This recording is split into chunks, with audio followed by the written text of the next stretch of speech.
අයිබෝවන් ගොඩක් අදරින් පිළිගන්නවා සිබ්ලිංස් ක්‍රියේෂන්ස් YouTube channel එකට පැමිණි ඔයාලා හැමෝම. ඉතින් ඔන්න සීතල හවස් යාමයක ඔයාලා හමු වෙන්නේ ගොඩක් වැදගත් hair care recipe එකක් ඔයාලට කියලා දෙන්න. ඉතින් ඔයාලා දන්නවා මේ වෙනකොට මම ඔයාලට ගොඩක් hair care recipes අරන් ඇවිල්ලා තියෙනවා. ඒ අතර විශේෂ තැනක් ගන්නවා hair mask වර්ග. ඉතින් අද මම කියලා දෙන්නේ hair mask එකක්. හැබැයි මේ වෙනකම් මම කියලා දුන්න හැම hair mask එකකටම වඩා ගොඩක් effective hair mask එකක් තමයි අද කියලා දෙන්න යන්නේ. ඉතින් මේ hair mask එක ගොඩක් වැදගත් වෙනවා හිසකෙස් අධික ලෙස ගැලවිලා යන කෙනෙක්ට. ඒ වගේම හිසකෙස් වර්ධනය බාල වෙලා තියෙන සහ නව හිසකෙස් ඇති කර ගන්න අවශ්‍ය කෙනෙක්ට ඔන්න ගොඩක් වැදගත් වෙනවා. විශේෂයෙන්ම ඔයාගේ හිස් කබලේ බෝල් පැචස් තියෙනවා නම් තට්ටේ පෑදිච්ච තැන් තියෙනවා නම් ඔන්න ඔයාලට try කරලා බලන්න පුළුවන් සුපිරිම hair mask එකක් තමයි අද මම අරන් එන්නේ. මේ වීඩියෝ එක නම් මිස් කරගන්න එපා. අනිවාර්යෙන්ම ඔයා මේක බලන්නත් ඕනේ. ඒ වගේම ඔයා මේ hair mask එක හදලා මට ප්‍රතිඵල කියන්නත් ඕනේ. ඉතින් අපි බලමු කොහොමද මේ විශේෂ hair mask එක හදාගන්නේ කියලා. හරි අපි බලමු මොනවාද අවශ්‍ය වෙන අමුද්‍රව්‍ය මේ hair mask එක හදන්න කියලා. මේ hair mask එක මම අද හදන්නේ සතියකට අවශ්‍ය විදිහට. ඒ කියන්නේ සතියට අපි දවස් 2යි මේ hair mask එක පාවිච්චි කරන්නේ. ඉතින් ඒ දවස් 2කට ඇති වෙන ප්‍රමාණයට තමයි අද මම හදන්නේ. ඉතින් අපිට අවශ්‍ය වෙන අමුද්‍රව්‍ය තමයි ඔයාලා මේ දකින්නේ. මුලින්ම කියන්න ඕනේ මේ hair mask එක හදන්න මම මේ පෙන්නන අමුද්‍රව්‍ය වලින් ඔයාට අවශ්‍ය වෙන්නේ හාල් සහ උළු හාල් විතරයි. ඉතින් මේ පෙන්නන අනිත් අමුද්‍රව්‍ය දෙක ඒ කියන්නේ රෝස්මරි සහ කළුදුරු කියලා කියන ඔප්ෂනල් දෙකක්. මේක අත්‍යවශ්‍යම නැහැ. තියෙනවා නම් වඩාත් හොඳයි. නැතුව වුණත් ඔයාලට මේ hair mask එක හදා ගන්න පුළුවන්. හොඳට ප්‍රතිඵල ගන්නත් පුළුවන්. ඉතින් තියෙන කෙනෙක් නම් මේ දෙකක් දාන්න. නැතිනම් ඔයාලට හාලුයි උළු හාලුයි විතරක් දාන්නත් පුළුවන්. හරි අපිට අවශ්‍ය වෙන්නේ සතියකට ඒ කියන්නේ දවස් 2කට සෑහෙන්න හාල් මේස හැඳි 2ක ප්‍රමාණයක් උළු හාල් මේස හැන්දක ප්‍රමාණයක් කළුදුරු මම නැවතත් කියනවා මේක අත්‍යවශ්‍ය නැහැ කළුදුරු ගන්නවා නම් මේස හැන්දක ප්‍රමාණයක් ගන්න ඒ වගේම ඔයාට essential oil එකක් විදිහට රෝස්මරි ඔයිල් තියනවා නම් ඔයාට මේකට පාවිච්චි කරන්න පුළුවන් අන්තිමට මේ මොහොතේ නෙවෙයි. එහෙම නැත්නම් මේ වගේ වියලි රෝස්මරි තියනවා නම් ඔයාට පුළුවන් තේ හැඳි භාගයක විතර වියලි රෝස්මරි ප්‍රමාණයක් එකතු කරගන්න. ඉතින් නැවතත් කියනවා උළු හාල් සහ හාල් විතරක් තිබ්බත් ඔයාට හොඳටම ඇති මේක හදාගන්න. හරි එහෙනම් අපි හදමු. මේක හදන්න කලින් මේ අමුද්‍රව්‍ය ටික ඔක්කොම හොඳට සෝදගෙන ඉන්න ඕනේ. 6-7 වතාවක් හරි හොඳට සෝද ගන්න. මේවයි කිසිම දූවිල්ලක්වත් කිසිම දෙයක් අපද්‍රව්‍යයක් තියෙන්න බෑ. ඒ වගේම කියන්න ඕනේ ඔයා හෙට මේ සත්කාරය කරනවා නම් අද හදන්න. මොකද මේක කලින් දවසේ හදලා තියාගන්න ඕනේ. ඒකයි මම මේ හවස් වෙලා මේක හදන්න පටන් ගත්තේ. මම හෙට තමයි මේක කොණ්ඩේට ඇප්ලයි කරන්නේ. හරි මම මේ අමුද්‍රව්‍ය ටික ඔක්කොම හොඳට සෝදගෙන ආවා 6-7 වතාවක්ම. දැන් මම ෆිල්ටර් කරපු වතුර කෝප්ප 3 කාලක් විතර මේකට එකතු කරගන්නවා. මේ වතුර අනිවාර්යයෙන්ම හොඳ පිරිසිදු තත්ත්වයේ තියෙන්න ඕනි. ෆිල්ටර් එකකින් ගත්ත හෝ එහෙම නැත්නම් උණු කරලා නිවලා ගත්තු වතුර හෝ එකතු කරන්න. හරි ඔන්න අද දවසේ වැඩ කටයුතු ටික ඉවරයි. අපි හෙට තමයි hair mask එක හදන්නේ. හැබැයි අපි කලින් ඒ කියන්නේ overnight මේක soak වෙන්න දෙන්න ඕනේ. කලින් දවසේ රෑ ඒක නිසා මේ විදිහට හදාගෙන ඔයාට පුළුවන් තියන්න මේක වහලා කාමර උෂ්ණත්වයේ තියන්න. ඔන්න අද තමයි අපි hair mask එක කරන්නේ. අපි බලමු මේක හොඳට soak වෙලාද කියලා. ඉතින් හොඳට පිම්බිලා තියෙනවා දැන් අපේ උළු හාල් ටික, හාල් ටික, ඒ වගේම කළුදුරු ටික, ඒ වගේම ඔයාලට පේන ඇති වතුර එක. වතුර එකත් දැන් පාට වෙනස් වෙලා. ඒ කියන්නේ මේ අමුද්‍රව්‍ය වල තියෙන යුෂය යම් තරමකට වතුර එකටත් ඇවිල්ලා තියෙනවා.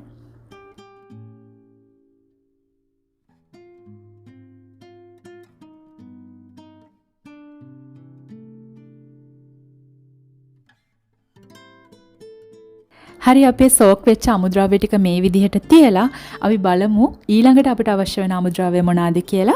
ඊළඟට අපිට අවශ්‍ය වෙනවා රතු ලුණු ගෙඩි 6-7ක වගේ ප්‍රමාණයක් තිබ්බම හොඳටම ඇති. ඉතින් ඔයාලට රතු ලුණු නැතිනම් ඔයාලට ලොකු ලුණු ගන්න පුළුවන්. රටේ ඉන්න කෙනෙක් නම් සුදු පාට ලුණු එක ගන්නත් පුළුවන්. ගොඩක් වැදගත් වෙනවා මේ සුදු පාට ලුණු එක ගන්න පුළුවන් නම්. ලොකු ලුණු ගන්නවා නම් ලොකු ලුණු ගෙඩි භාගයක ප්‍රමාණයක් ගන්න. ඒ වගේම අඟලක විතර ඉඟුරු කෑල්ලක් අපිට අවශ්‍ය වෙනවා.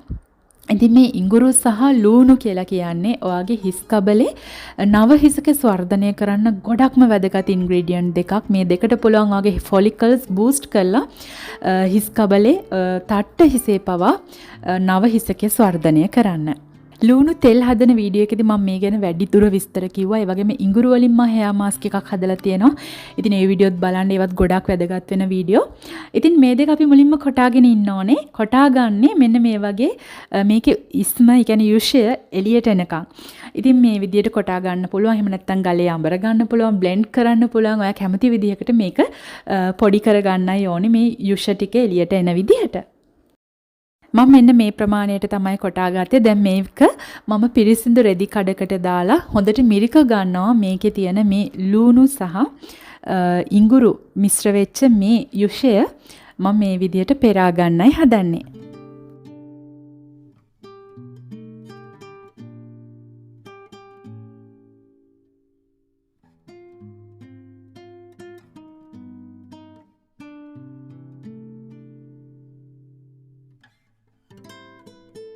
මම ගත්ත ලුණු ගෙඩි ප්‍රමාණයට සහ මම ගත්ත අඟලක විතර ඉඟුරු කැබැල්ලට මෙන්න මේ වගේ තේ හැඳි 3ක විතර යුෂ ප්‍රමාණයක් මට ලබා ගන්න පුළුවන් වුණා. අපේ යුෂ ටික මේ විදිහට පැත්තකින් තියලා අපි කලින් දවසේ සෝක් කරගත්තු අපේ අමුද්‍රව්‍ය ටික අපි පෙරාගෙන ඉමු.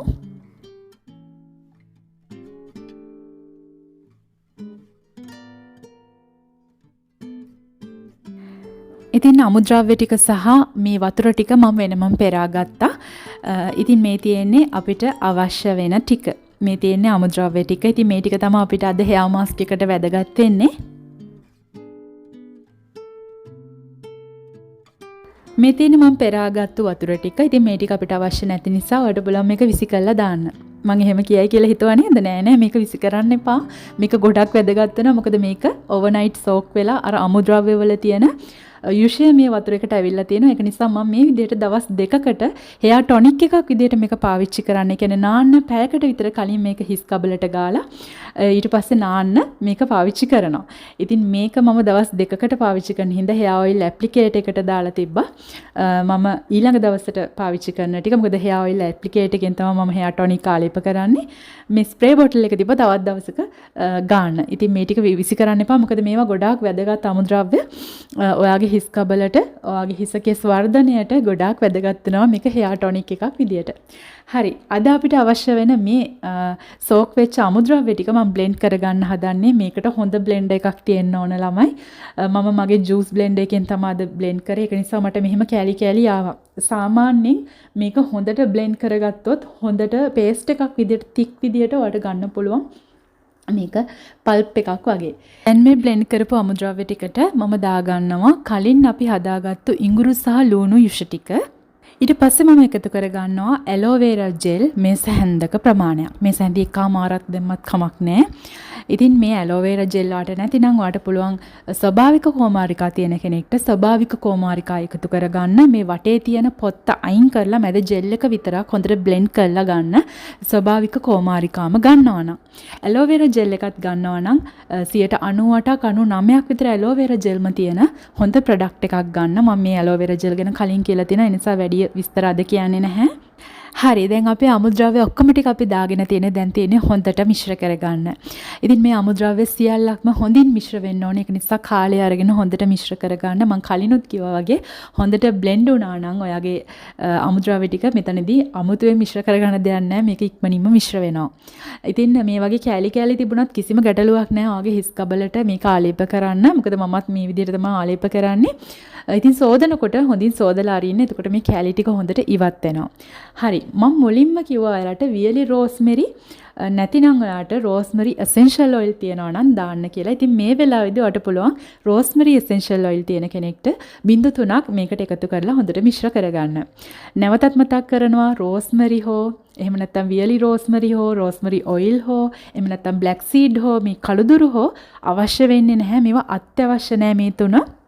ඔයාලට තියනවා නම් විතරක් එකතු කරගන්න. ඉතින් මම ඇත්තට මේක ඕවර්නයිට් සෝක් වෙන්න දීලා ඊට පස්සේ උදේ බලනකොට ගොඩාක් හොඳ සුවඳක් ආවා.